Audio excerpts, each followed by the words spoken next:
Hello, good afternoon. Welcome to the free members webinar celebrating Black History Month and also World Mental Health Day by the Royal College of Psychiatrists. My name is Dr. Tim Ojo. It's a pleasure and a privilege to be chairing this very important webinar entitled I See You, Leading Cultural Change in Healthcare.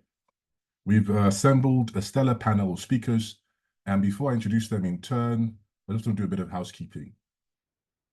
Please put any questions in the Q&A function on this webinar, not in the chat function.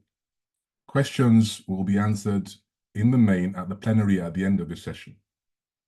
If you have any technical issues, please let us know in the chat, and a member of the team will be there to assist you. The chat is for open discussion and comments, but let's keep comments suitable and respectful. Inappropriate comments will be deleted and you'll be removed from the webinar. Certificates of attendance will be sent next week, and you will also be sent an email to inform you that recording of this webinar is available.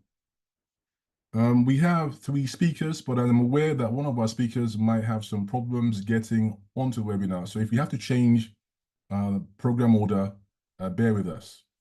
I think it's important to also recognize that coincidentally, the theme of the World Mental Health Day today is workplace mental health, and it's about addressing mental health and well-being in the workplace for the benefit of people, organizations, and communities. So it fits into our theme, which is I See You, Leading Cultural Change in Healthcare.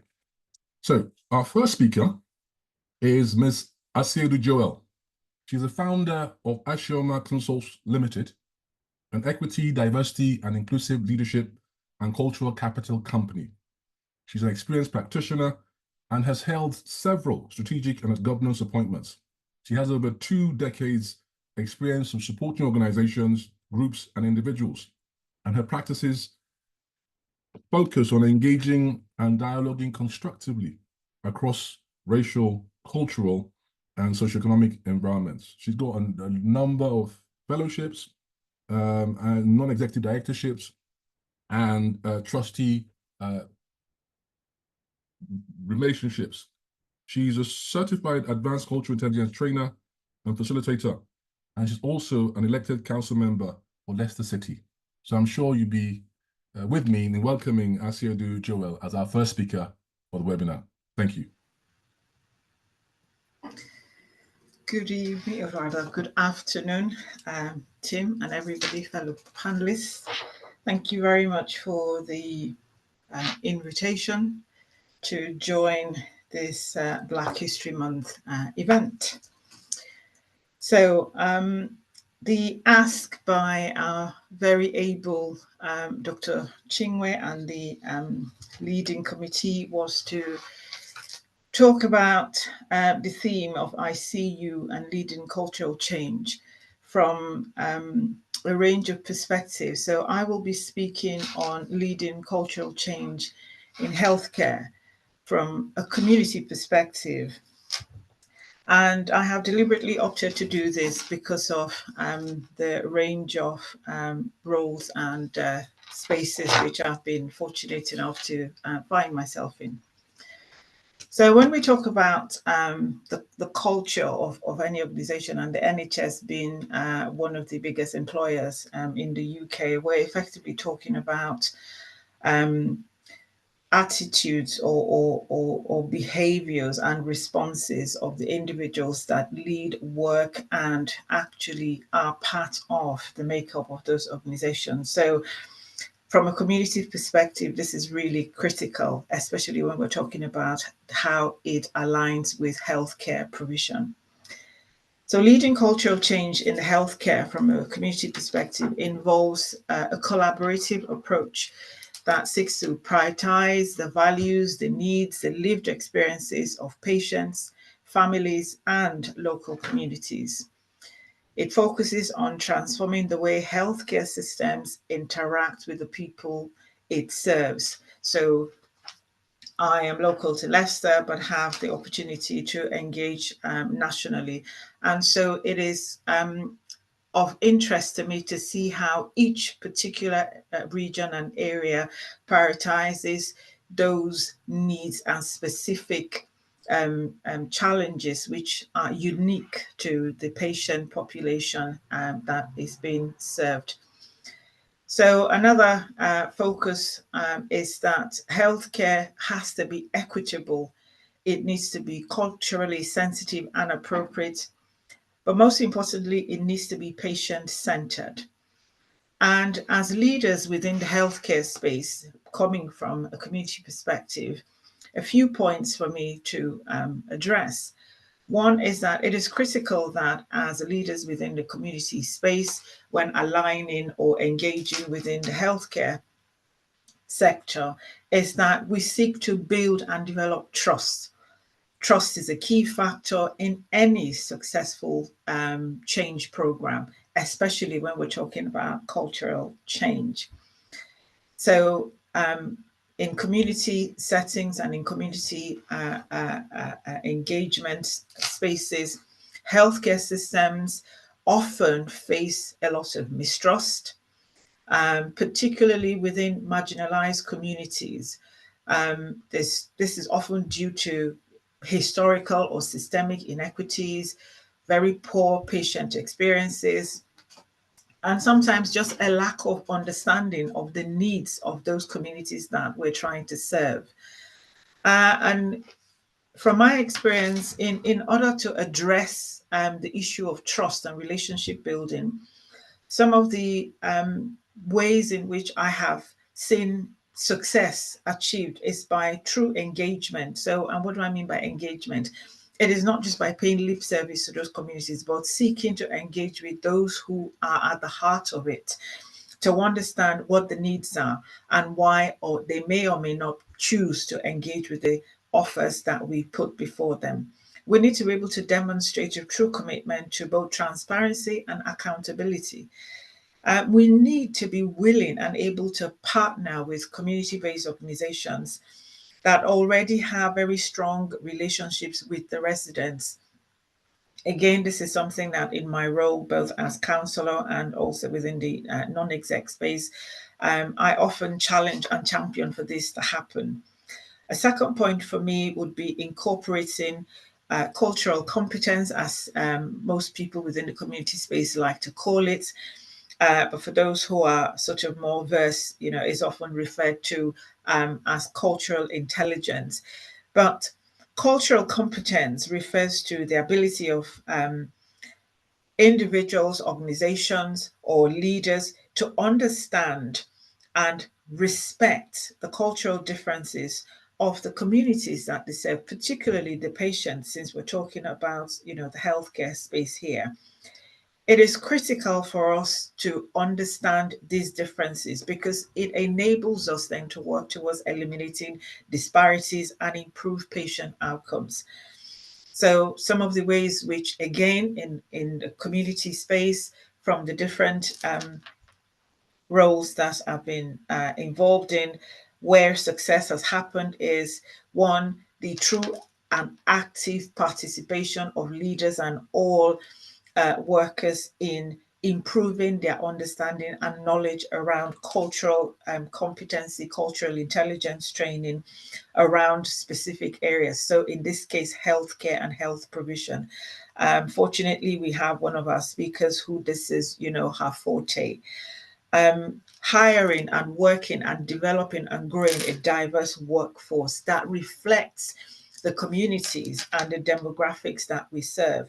Also, how we go on to tailor health interventions that are truly respectful and understanding and accepting of cultural practices and beliefs. And then we go on to talk about fostering community engagement in decision making. So we must actively seek to involve communities in our decision making processes as healthcare providers and healthcare leaders. And by so doing, we open up the door for us to understand more of the challenges that are faced and why sometimes some of the offers that we expect people to run with seem to not have the traction within the community space that they ought to have. To do this, successfully, we need to be looking to engage with patient patient and carer focus groups and forums.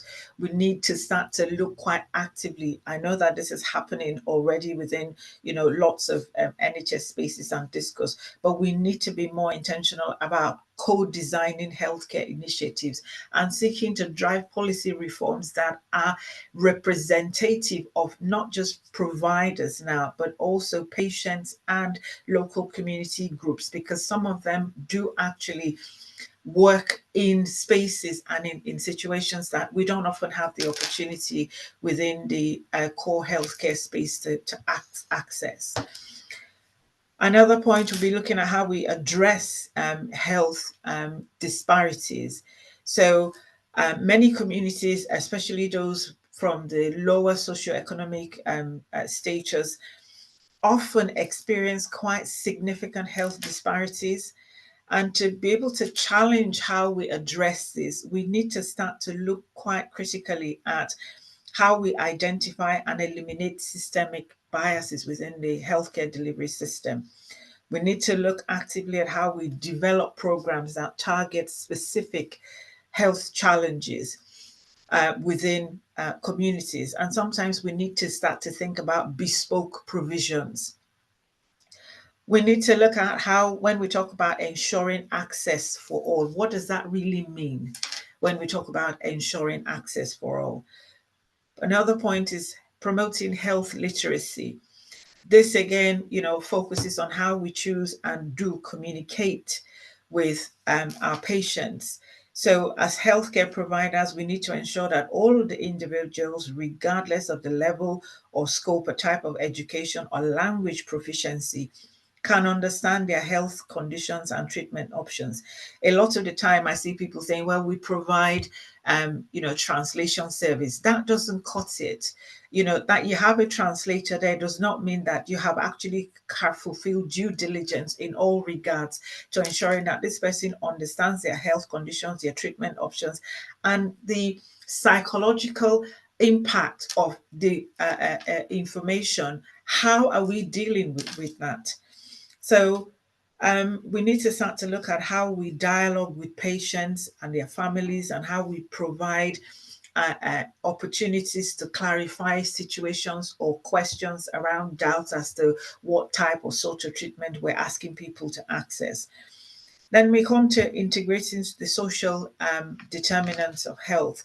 Now, community-focused healthcare acknowledges the impact of social determinants of health, such as housing, education, employment, and environmental issues. To address this, we need more collaboration between the local government, social services, our healthcare providers, our voluntary and community sectors. It needs to be a well-rounded system. We need to be looking to create programs that offer not just medical treatment, but also address social issues like transportation. How will people go to and from their appointments? Are they able to go to and from their appointments on their own? Do they need help? Do they need, transport? Food security, that's a big issue. As a counsellor, this is something that, I'm faced with every single day. Housing stability, another really big issue that is linked to people's mental health. I see that as a counsellor, I see that as a non-exec. We need to look at how we start to work towards adopting a holistic approach to patient care that recognizes that health, both physical, mental, psychological, is part of a person's overall well-being. And then I'm going to talk about 2 points now: how we sustain cultural change through leadership. We need to be visible in our leadership. We need to be committed to inclusive leadership. We need to be seeking as leaders to promote and provide opportunities for diversity, actual and true representation at all levels of decision making. We also need to start to think about how we encourage and promote a culture of continuous learning, continuous improvement, where our staff and local community feedback is consistently and constantly being integrated into our practice. data and research. So as an engineer, data is, is part and parcel of how I operate. And it is critical for us to start to look at what our data is telling us from the standpoint of shaping, designing, scoping, and delivering and implementing services.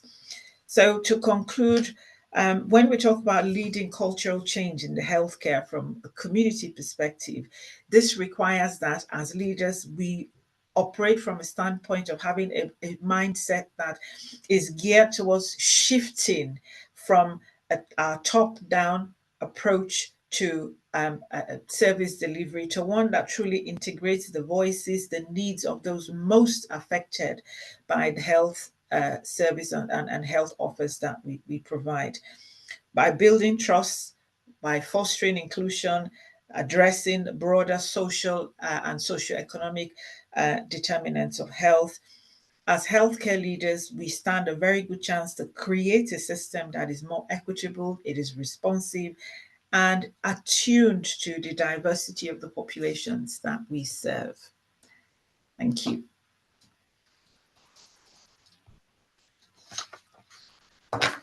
Thank you very much, Ashiedu. Really pungent kind of elucidation of the issues that we need to take into account. I'll just give a quick summary of what I think I heard was the importance of trust, something that brings the providers and the community closer together.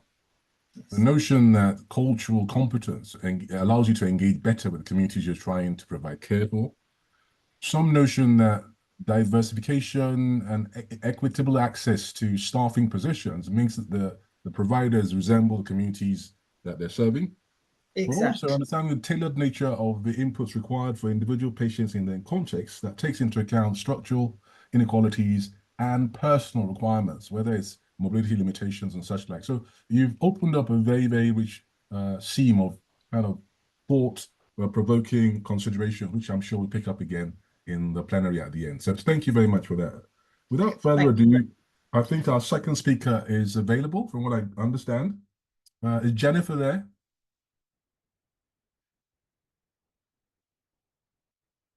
Is Jennifer available? I am here. I'm sorry. I was just I think I was just being given the impression that I'll be the third speaker now. Okay, sorry. I think because we were waiting for you, we might as well stick with the program as we had it written. So Jennifer, welcome, is CEO and founder of Above Difference Ltd, a leading organization transforming how public sector leaders embrace inclusive leadership and cultural intelligence. I've got a whole page of what she's been up to, but I'll pick out a few things. And if I miss anything out, Jennifer, forgive me and tell our audience what I've missed out. But important is that her organization is a finalist for a prestigious HSJ Awards for Best Educational Program for the NHS. She jointly won last year Excellence in People Awards for the program Leading, Managing, and Engaging Inclusively with Cultural Intelligence. She's got a program now that has garnered exceptional reviews from senior leaders across the public sector space called Transforming Cultures, Changing Behaviors, and Engaging Communities with Cultural Intelligence. She's a CQ Fellow and a founding member of the International Society of CQ Fellows.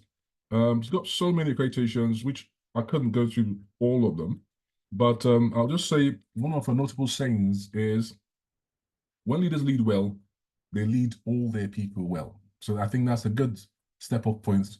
Jennifer Izekor, welcome. Thank you very much. And it's such a pleasure to be here. And I'm sorry I was a bit late. I literally, I've just finished working with the trust in Lewisham at 4 o'clock, so I had to quickly jump on. Again, and it's really great to come after Ashiedu, who I have a lot of respect for. Hi, Ashiedu.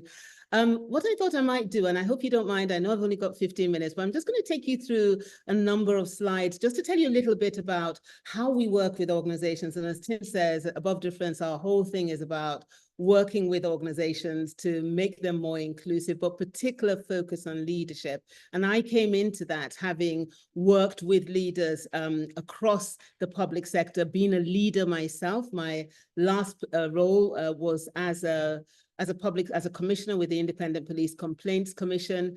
And prior to that, I was was a chief executive of a public sector body. So when I came into this, I really wanted to come into it from equipping leaders to lead more inclusively. And that's exactly what we do. So over the next 10, 12 minutes, I'm going to take you very quickly through how that works and some of the things that we think are important when it comes to changing cultures and really moving cultures forward. So I do hope you can see my screen. If anybody could tell me they can, that would be great. Is that okay? Can you see my screen? Yes, we can. Oh, wonderful. Thank you very much. So this is what we're all about. I'm not going to spend time here, but for us, culture is all about difference. And it's how we are very much about equipping organizations and leaders to change the way that people see difference, which we think is fundamental to changing cultures. Ashiedu said something just now about the importance of all of us being very inclusive in the way that we lead. And we think that's fundamental. So whether it's the way we see difference, the way we lead difference, we don't just work on one protected characteristic. So as a Black woman, and in terms of my own narrative, race is incredibly important to me. But I'm also very conscious that if we are going to be at the forefront of creating inclusive spaces, then we have to have a much wider perspective on inclusion as a whole, because none of us are singularly dimensional. So we have these 5 sayings, things on which we base all our programs. The first one being this, and Tim repeated that just now, that when leaders lead well, they lead all their people well. And one of the things I say to leaders over and over again, and I've been working with a group of leaders today, is that if we are going to begin to create inclusive spaces, then we have to begin to challenge ourselves on whether we're leading all our people well. And what that means, and the example I often give, is that if I've got 10 people in my team and 5 of them are like me, whatever that likeness is about, and 5 of them are different from me, if I'm only leading the 5 people who are like me well, then that's a leadership issue. And I believe fundamentally that ultimately inclusion is about good leadership. And if I'm not leading all 10 people well, then I'm just not leading well. And that needs to begin to be addressed as a leadership issue.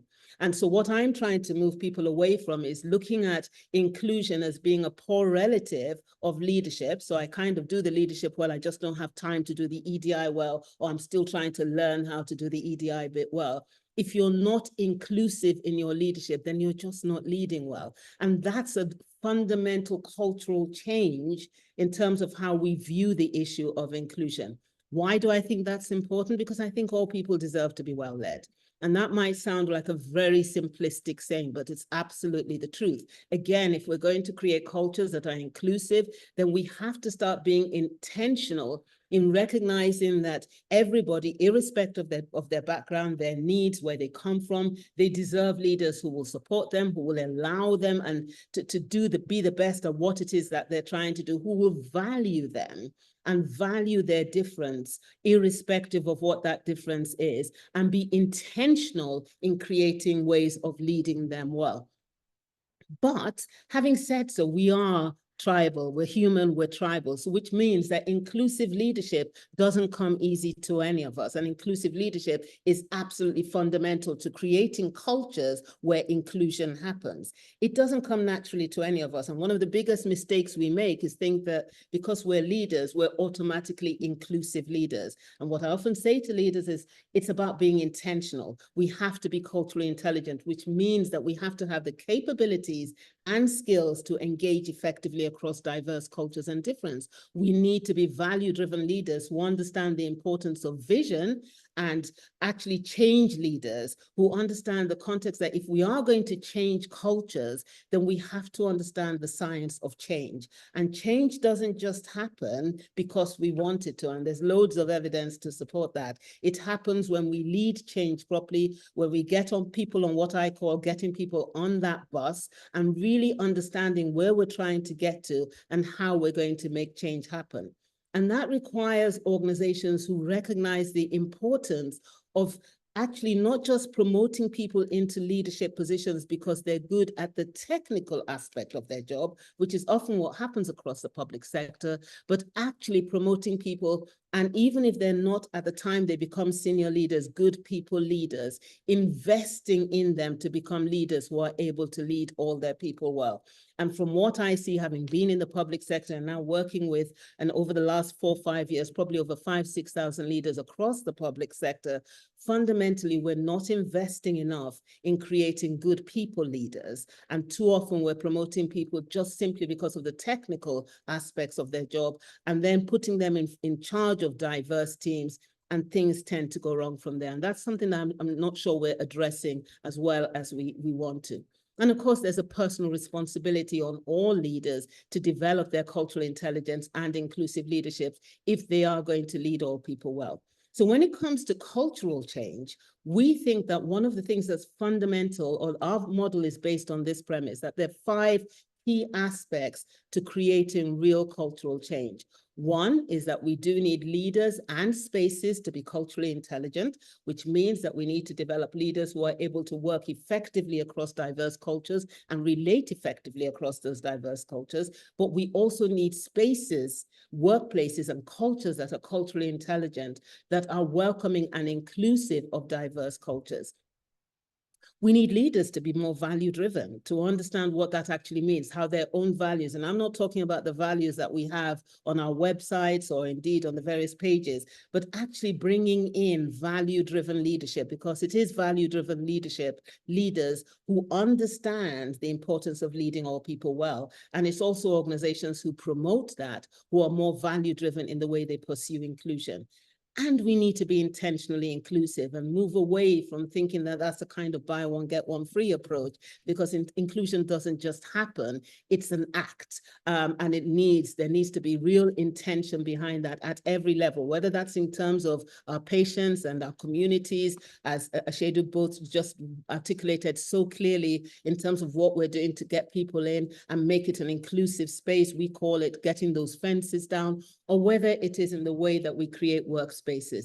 But most importantly, we also need to be good change leaders. And we need to begin to equip our leaders to lead change well. And there's so much evidence on how change leadership has to happen if it's to happen well. But all of that needs to wrap itself around the importance of psychological safety for all. And I know, speaking to this audience, you know all about that. But really making that work for all the people who need to be part of changing the cultures and changing inclusion agenda, not just the people on the hard end of it, but the people who need to be bringing change along as well. And that's very fundamental to the way we work. And I think that's something that we need to be much better at putting into place. So why is culture so important to this agenda? Now, I define culture this way, that the culture in a team or cultures, and there are always many cultures in the places we work, are those collective expression of values, behaviors, attitudes, belief, and engagement styles. It's how it's manifest in the way we relate to each other. And I often describe it as a garden, because when we don't get that right, that's where the bad things grow. When we don't understand why those values exist, why those behaviors exist, what those attitudes are, then we get the things underhand. And what we do know is that while some aspects of culture are clearly visible, like communication styles and daily interactions, it's the most subtle things in culture that are likely to cause the damages. Those are the things that we really want to change. Those are the things we need to get to grips with, that quietly influence the behavior of some or all of the group. And together, those elements can create a really powerful environment that shapes how members feel, connect, and perform. And so it's really important, if we are going to think about changing cultures in healthcare in particular, that we get a better understanding of what those cultures actually are, what they look like, why they cause the problems they do, what are the good parts of those cultures, and what are the bad parts of those. And just to say, I will make some of this information available to those who might want to take some of it away. There are a number of quotes that I want to sort of quickly go through, and they're my favorite ones. Anybody who's done a program with me would have seen these. And one of this is Edgar Schein, and he says the only thing of really importance that leaders do is to create and manage culture. If you don't manage culture, it manages you, and you may not even be aware of the extent to which this is happening. I think one of the things that continues to surprise me in the work that I do as I work with leaders across the country is how much of a surprise it is to many leaders of how responsible they are for the culture of their wards or their departments or the direction directorate, and actually how intentional they need to be in making sure that culture is a good one. I'm a John Maxwell coach, and one of the things John Maxwell says is that if your culture is not intentionally designed, then it probably isn't a good one. And that's repeated by a number of experts across the field who say exactly the same thing. And one of my other favorite sayings is this, that the culture of any organization is shaped by the worst behavior the leader is willing to tolerate. So again, just like Ashiedu said, the key to this is in leadership and us equipping leaders to lead all people well. Now, very quickly going through, as I said, we do need to think about it as almost like a garden. If team culture was a garden, the question I often ask, or departmental culture, or indeed organizational culture, what's growing in that garden? What are the things that we plant in that garden? Our values, our beliefs, our behaviors. What are the leadership behaviors? Again, another John Maxwell saying, the culture of any organization or department can never be better than the behavior of its leaders, period. So again, it starts there, and that's the attitudes and the cultural preferences. All of these things are the things that inform the cultures that we have, the good things about those cultures, and indeed the bad things about those cultures. What grows well, what gets stifled. And often I speak to people who want all these things to be part of the organizational cultures, their team cultures, and these are all the things we all love.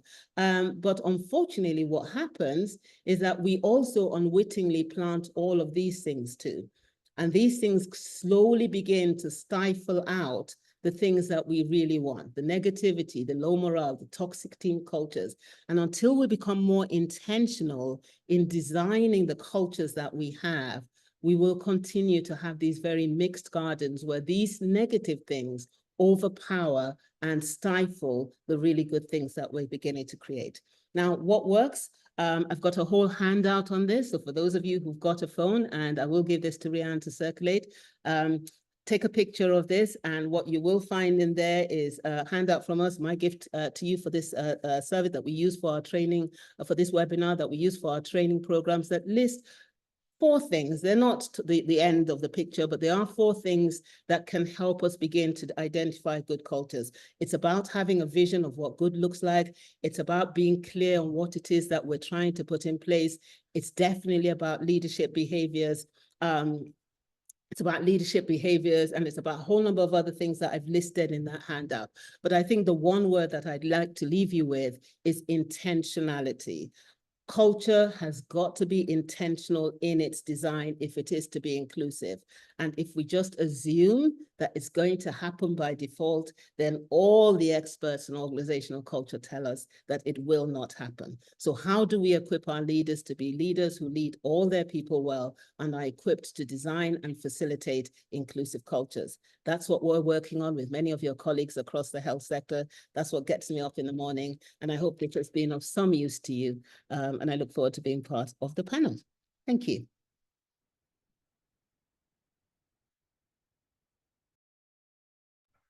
Thank you so much, Jennifer. That was a really sparkling exposition of well thought through, well considered work you've done over the years. And what struck me was this notion about the imperative for leaders to stand front and center of what they want to achieve.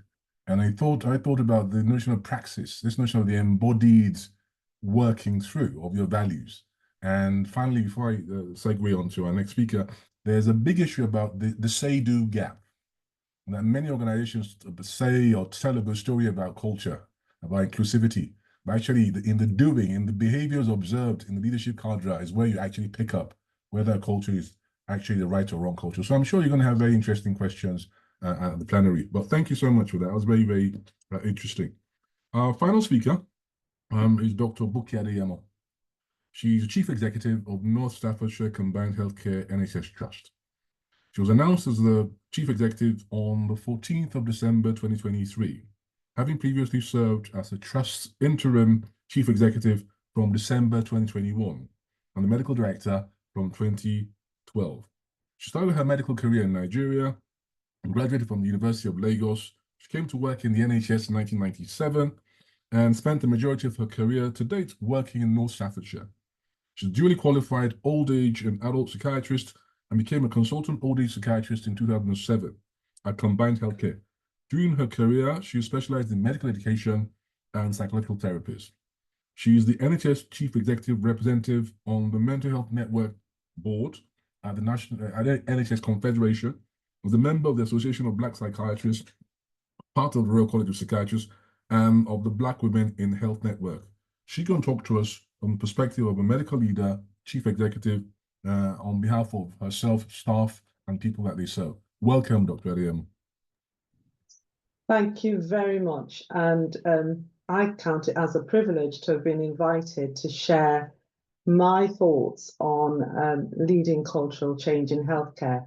One of the benefits of being the last speaker is actually, it's almost a confirmation that the previous two speakers have done. So thank you for making my job actually a very easy one. So I thought that I would share my experience of leading cultural change. And for me, just wanted to talk about it from the medical leadership perspective, but also not neglecting staff, wider staff, and patients. One of the things that I reflected on in terms of my experience of leading cultural change, and has been evident in the previous two speakers, is it's not something that you do on your own, and it's something that needs to be inclusive. It really needs to be beyond, I would argue, the organization. And for me, there is a reason, as my parents used to say, that we have 2 ears and 1 mouth. And there is something about really listening to what the concerns are. So we start from a perspective of wanting to promote great culture in an organization. However, because we can't do it alone, we really need to go out and listen to everybody, to what is getting in the way of achieving what we want to be the prevailing culture of an organization. So from that, as in you've got 2 ears to really listen and only speak when you've got something tangible to say, is something that has stayed with me. Really need to be clear about what needs to be changed and communicate that wider and widely across the organization. And one of our speakers also stressed about actually, when you have listened, you need to demonstrate that you have listened. And by that, people need to actually see the change. So there's no point saying to people that I've heard you, and there is nothing tangible or visible in terms of any change being demonstrated. The fact is, people are watching closely, and therefore, if you don't make those changes and communicate those changes and people see those changes, there is no opportunity and no chance that you will achieve any change in culture. The other thing for me personally as well that I found liberating, and certainly I have incorporated in my leadership role, is giving people freedom to act. There's something about creating a safe environment for people to be allowed to innovate, make those changes within core values without having to jump through a number of hoops before they can just make a change. So when you see something that's wrong, there's something about taking responsibility and making that change and not be criticized or be required to go through, I don't know, several governance hoops, because that's one thing that we are very good at in the NHS. Governance is great, but not when it becomes a hindrance and doesn't allow people to actually just take that responsibility to make that change. And therefore, one great thing that leaders can do is to give people the freedom to act. And this, for me, reflects great training experiences that I've had as a trainee that's allowed me and has stayed with me. And I have certainly, wherever I've had the opportunity to communicate to people that you don't need to go through several changes. So there's something about actually don't wait for permission. We can always seek forgiveness. And there's also, because people watch you as a leader, don't they? There's something about when things go wrong, because inevitably you won't always get it right. So there's no point saying to people, I give you freedom to act within a scope, I suppose, of practice, but then something goes wrong. And the first thing we do is blame. What that signals to other people is actually, you don't mean what you say. If you immediately blame. But there's something about learning, isn't there, from errors and mistakes that happen, and then communicate that. And people actually then trust that you mean what you say when you talk about freedom to act.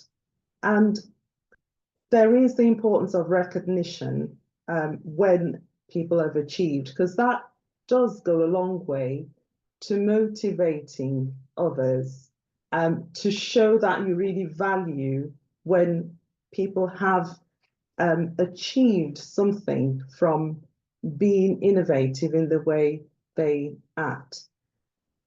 So I think one of our speakers talked about modeling behaviors, and in my terminology, I would say don't walk past any behaviors, either literally or metaphorically, with, you know, that you won't tolerate, or it's not aligned to what you've told people. So if you walk past and you've heard about where something is not aligned to the culture that you're wanting to be the prevailing culture in the organization, then what you're inevitably telling people is actually you don't mean what you say, and people are not going to take you seriously. There's also something about pacing yourself. I often see that people are wanting a change now, but these things take time. And there's something about being really clear right at the outset about, the step changes you want to see and build on those changes. Because again, there's nothing as despondent for people when you just expect things to change in a day. It's not going to happen. And I'm talking to doctors here, and I guess I can say that I have often in the past focused my energy on, I suppose, a handful of some of our colleagues who really don't want to change, but happen to be the most vocal. And I found actually that they're a handful, and I spent all my time with them. And what the message that was sending to others was, well, they're not important enough, and therefore do I value poor behavior better than those who are wanting to make changes. And literally the minute that my energy switched to focusing on those who are wanting to make real changes and make a real difference, I would say that those changes occurred. So it's a lesson again that I've learned along the way, that actually there will be people who, for whatever reason, do not want to make those changes, but there are people who want to, and therefore we need to make sure that we focus our energy on those people. I'm not saying don't do anything about them, because I've already talked about not walking past behaviors that we shouldn't tolerate at all, but I'm saying that we need to focus on those who are motivated to make changes along the lines of the values. Therefore, I think two things will happen to those who don't want to change, they either reluctantly are dragged along or they will leave. Either way, it's a good outcome. And what I would say is that once you think you've achieved what you want, or what you started out to do, and again, I think one of the other speakers did touch on this, it's important not to be complacent. It is important to go back, to check again and revisit the cycle, almost as if you were doing a PDSA in your QI project. Always revisit and don't be complacent as to whatever it is you've achieved. So this is as much as I wanted to share in terms of my experience in leading cultural change. It's never complete, I should say, and that's why it's important to go over it again and again. And I think I will stop there and hand over back to Dr. Ojo.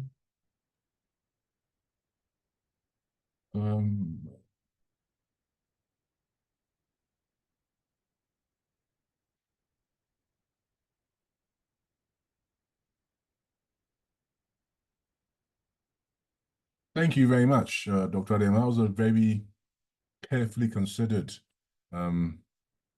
summary of your practical experience of addressing these issues. So it's been an interesting three-part conversation. In the first bit, we heard about efforts to bring community on board as partners in producing the quality of care required for communities who traditionally have been left out of these conversations. Then we had another talk about the imperative of intentionality around leadership that creates a culture that provides the quality of healthcare that everybody deserves. And I think there was a kind of very pithy notion of leading everybody well. And then finally, Dr. Adeyemo gave a very kind of considered view as to what the challenges are of actually living those values, and the challenges of pacing yourself, and the challenges of making sure that you attend to those who can actually help you make those changes, as opposed to those who are going to get in the way. So it's my privilege now to share about 13 minutes of questions. So I'm wondering how we do it. The panelists need to be back up. I will take the first question and tell what the question is, and then tell colleagues who might want to address it. So first question is, what are the current strategies to include communities in psychiatric well-being? And the person is saying not just service users themselves, nor their families or carers, they mean community as a whole, like City Council providing occasions where they can get users and members of the public to meet and liaise together. So I think, Ashiedu, you might want to start with that question. How do you actually move beyond service users, families, local areas to big-time community engagement as an organization? Thank you very much, Dr. Ojo. So that question is very pertinent, and answering it wearing my counsellor hat. I think over the years, what has always happened is that we expect that when we put out offers, especially health care provision offers, that people should immediately gravitate towards us, either as a city council or as the NHS providers. But what we've seen over the years is that the take-up has always been poor, because there has been a fundamental lack of understanding of what it is that the communities are actually striving and wanting and needing in terms of specificity. So the presumption is that, we are quite fortuitously a panel of, I would hazard a guess, Black African leaders. And so the presumption is that what works for Jennifer or what works for Buki should work for yourself and I, Tim, just because we have come from the same, global demographic. But that isn't always the case, because we definitely do have differentials in how that in how we choose to access service, or what it is that our specific needs are, either because of, you know, our level of education or socioeconomic status and all of that. So what we've been doing, or what, you know, I've been involved in from my council or councillor role, is in ensuring that when we seek to draw in communities into dialogue or into any engagement space, that we're now going and looking at the nuanced conversations that are taking place within those communities. So for instance, during the COVID period, there was a lot of hesitancy, a lot of apathy, a lot of, you know, myths and all stories sort of swirling around. But what we started to do was to go direct to people who, you know, you and I would probably class as gatekeepers in every community, because they are those people who wield influence, who are able to reach the hearts and minds of the communities and the individuals that we want to start to draw into those spaces. So it isn't just about saying, you know, as a healthcare provider, as the NHS, we've rolled out this massive program and we're waiting for people to jump on board. We're missing out, you know, engagement partners like the voluntary and community sector, and they don't always have to be the big named ones that we know. They're often the very small niche groups who are working quite actively, really engaged, are very well versed in the nuanced conversations and needs that are emerging, because the NHS tends to respond to needs that we know, but we need to become more proactive in identifying emerging need. How are we looking to address those? And so open the door up now, using data, using statistics, using things, you know, like our census information. Who is missing? Who are the new people we have on board? And how are we seeking to engage with them that we haven't done previously? So, you know, I'll yield. There's so much we can discuss. So any of the other panelists, Jennifer and Buki, is anything you want to add? Because we have about 5 questions that I'm not sure we'll get through all of them, but if there's something you want to add that puts a different perspective on the answer that we got, please feel free before I go to the next question. I think the only thing I'd like to add on to that is just the importance of recognizing the invisible communities, because I think the very word community itself can sometimes be attached to things we see and which are very important. But actually, you know, there's generational communities, there's communities within communities and cultures within cultures. And that's why I think cultural intelligence is so important to this agenda, because the more we understand those different cultures and what makes them up, the more we're able to understand the barriers that those cultures might face in accessing information, in engaging with services. And the challenge is when we're looking at communities from a singular or even sometimes not a broad enough perspective, we design services and various other things from the perspective that we see. And that's a challenge. And so if we even look at Gen Z and millennials, how they access information and how they'll choose to access services, we need to start thinking differently about those communities and communities within those communities. Thank you very much. Dr. Adeyemo, have you got anything to add to that? No. So, yeah, okay. I think just a quick point there. Something about in sociology, lumpers versus splitters. This notion that we can either pack everybody together, that doesn't make any sense, or split us so apart that you can't actually have any commonality. But very good points made. Next question has the same person sent us 2 questions, but I'll try and phrase it to combine them. The question is around, how does someone of color, Black leader, in as a part of the NHS where the majority of staff are white in a white team, go about trying to address issues about culture?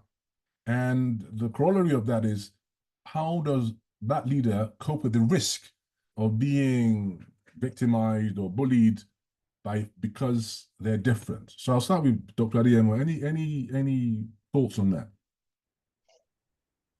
Thank you. And that for me is an interesting question, because it kind of, in a way, puts the burden on the Black leader. And I actually would reverse that. It is everybody's business. And I think one of the things, again, talking about my personal journey, is we have to be wary, and I say this often in my trust, of the Obama effect. Just because you have a token Black person on the board doesn't mean that we have solved the issue. So in my space, what I do is highlight, and again, I suppose I have the privilege of being a doctor, because not everybody, not every member of staff in the NHS, because with that comes a degree of power, and not every member of staff in the NHS will have the same power or authority that a doctor has. And acknowledging that, it is ensuring that in my space, and as I think we've all said, you cannot walk past any behavior that's not aligned to values. So we have trust values that talks about inclusion or things like that, compassion in different ways. So one way of doing that, or pointing out when there is something that is happening that's not aligned to trust values, however, in terms of raising the issue about, you know, being Black and white, comes my way, I will raise it. There are two things you can do. You can be afraid and things deteriorate, or you can speak up, and as we've said, you know, that means you are complicit in that behavior.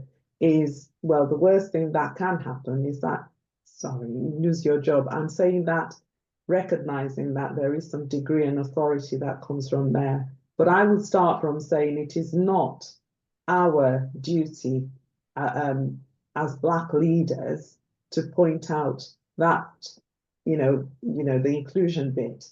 What we can do is ensure that other non-white colleagues or staff outside of global majority heritage understand that it is everybody's duty to be inclusive in any way, not just race. Great, thank you. A quick interjection from other panelists.